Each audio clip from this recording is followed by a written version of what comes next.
ঘোরাঘুরির জন্য যদি ফেমাস কোনো দেশ থাকে তার মধ্যে কিন্তু অন্যতম থাকে চায়না, এবং চায়না শুধু ঘোরার জন্যই নয়, বিজনেসের জন্য কিন্তু আমূল সম্ভাবনা নিয়ে আসে, যার ফলে প্রতিনিয়তই বিভিন্ন দেশের মানুষজন চায়নাতে যায় ট্যুরিস্ট ভিসাতে, এবং এতে কিন্তু বাংলাদেশও পিছিয়ে নেই। বাংলাদেশের মানুষ এখন বর্তমানে অনেক বেশি চায়নাতে ট্যুরিস্ট ভিসায় যাচ্ছে, এবং তারা সেখানে ঘোরাঘুরির পাশাপাশি আমূল সম্ভাবনাও নিয়ে আসে তাদের সাথে করে। এবং আপনিও যদি তাদের মধ্যে একজন হয়ে থাকেন এবং চায়না ট্যুরিস্ট ভিসার জন্য যেতে চাচ্ছেন ভেবে থাকেন, সেই ক্ষেত্রে কিন্তু অবশ্যই আপনার কিছু পেপারস সাথে করে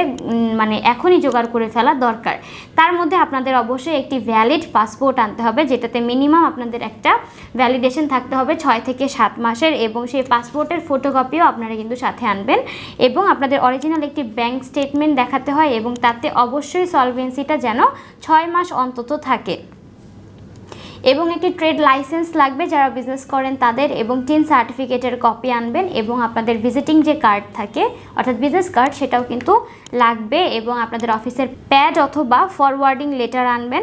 এবং আপনাদের হচ্ছে কোম্পানি ফরওয়ার্ডিং লেটারের পরে আপনাদের হচ্ছে কি 2 কপি পাসপোর্ট সাইজের ছবি লাগবে,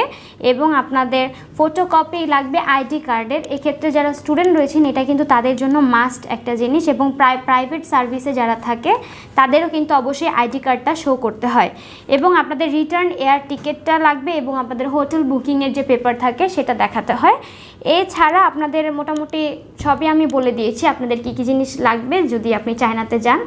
এছাড়াও যদি আপনাদের আরও কোনো তথ্য জানার থাকে সেক্ষেত্রে কিন্তু নির্দ্বিধায় স্ক্রিনে দেওয়া নাম্বারে কল করতে পারেন, অথবা আপনারা কিন্তু সরাসরি আমাদের অফিসে চলে আসতে পারেন। আমাদের অফিস সবসময় আপনাদের জন্য খোলা রয়েছে, এবং আমরাও কিন্তু সর্বদাই চেষ্টা করি যাতে আপনাদের ভিসাটা ক্যান্সেল না হয় এটার জন্য।